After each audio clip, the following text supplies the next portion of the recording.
Hey everybody, Grandmaster Ben Feingold with a recap from round 6. We're going to look at the game Nakamura versus Liren. Let's have a look. E4, E5, as with all of Nakamura's games. All 6? Yeah, all six. E4, E5. Nakamura getting 2 whites in a row after getting black the first 2 rounds, I think. Well, actually, maybe he was white against Radjabov. Anyway, he gets white every game. That's the important thing. Another Italian. And we saw this line between Duda and Ding, where black plays an early A5. Bam! We're stopping B4. We're gaining space on the queen side. H3, put it in H. H6, Mike Kummer is happy. And this was all played before. And in this position, instead of slow and steady winning the race, white took and played an immediate D4, something we didn't see in previous games. Nakamura was moving instantly. This was his prep for the game. E takes D4, forced, because the E5 pawn is hanging. CD, bishop B6, and just instant play from Nakamura for quite a long time. A4, with the idea of rook A3, doing a rook lift. Rook E8, rook A3 played immediately. Queen A7 attacking the D pawn. Knight F1 played immediately. We want to play knight F1 anyway. Put our knight on G3 or E3, and we defend our pawn this way. D5. Now in this position, Nakamura can play knight G3, E5, or takes. They're all about the same. And he instantly played E5, still in his preparation.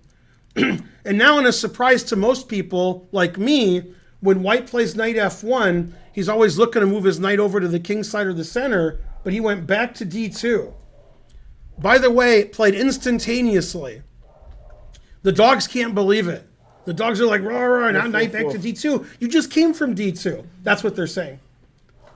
Bishop F5, defending the knight. Rook E2, defending the pawn on F2. And there was some variation where this was really important. Let's see, Spencer was telling me what this variation was. Bishop D4, knight E4.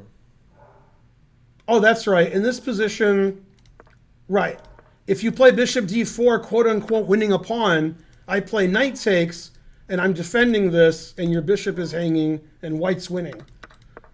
Anyway, rook E2 played instantly. Naka's still in his preparation. Rook A D8.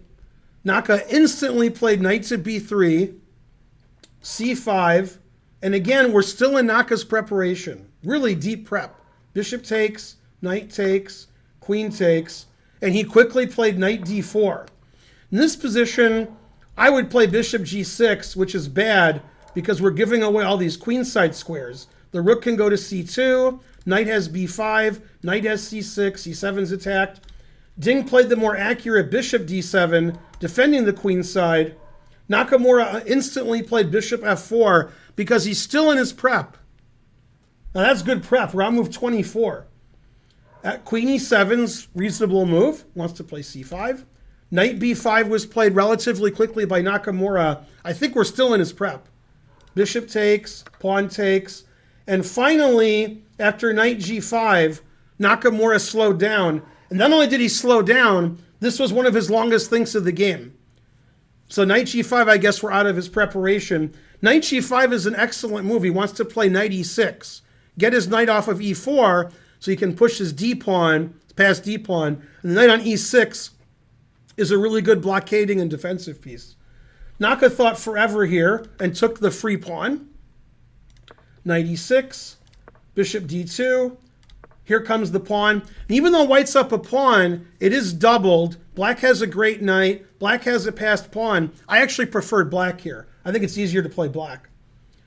Naka thought a very long time and played rook A3, getting his rook back into the game.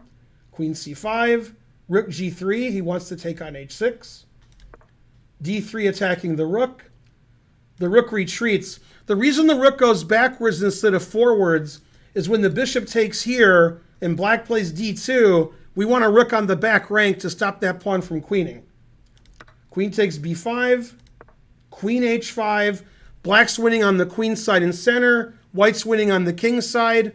Who's going to prevail? The answer is fries. Queen takes B2. Bishop takes H6. Here the arbiter tried to tried to stop the game, saying it was too exciting, but they kicked out Zoidberg and said continue play. In this position, I still want to have black, especially since I have engine help. And the right move is queen to b4, attacking the rook.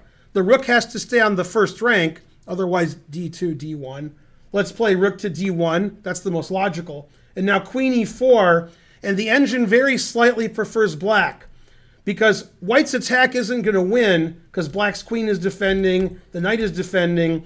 But if I get some moves, c5, c4, and I'm going to win. So I think white has to play super accurate here to not lose the game. This would have been black's best chance to win. The engine still says it's a draw, but I'll take black.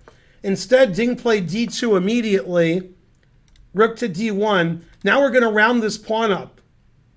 Black didn't want to get his pawn rounded up, so he played rook d5, attacking the e pawn, and Naka was happy to, I want to say, escape with a perpetual check.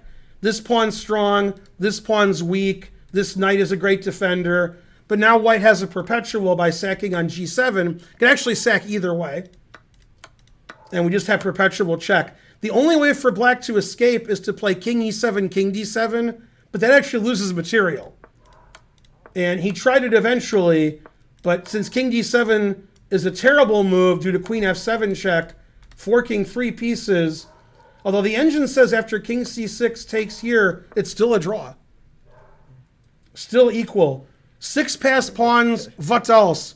But understandably, white would be worried here since queen c2 is winning. It's white's move, but you could see how white would be, suspicious of this kind of position.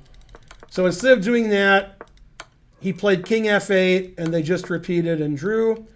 An excellent game. Great preparation from Nakamura to get a big time advantage, but Liren was up to the task, defended well, and eventually seized the initiative on the queen side of the center, forcing Naka to sacrifice for a forced draw. A very well played game, in my opinion, the best played game of the round. Really no mistakes. Just a really nicely played game and a well played draw. This keeps Nakamura at 50%. Liren is still -1 after losing the first round and drawing his next 5. Tomorrow's a rest day. Round 7 will be on Saturday. I'll see you then. You can also watch me live on Twitch at twitch.tv/GM Benjamin Feingold. Bye, YouTubers.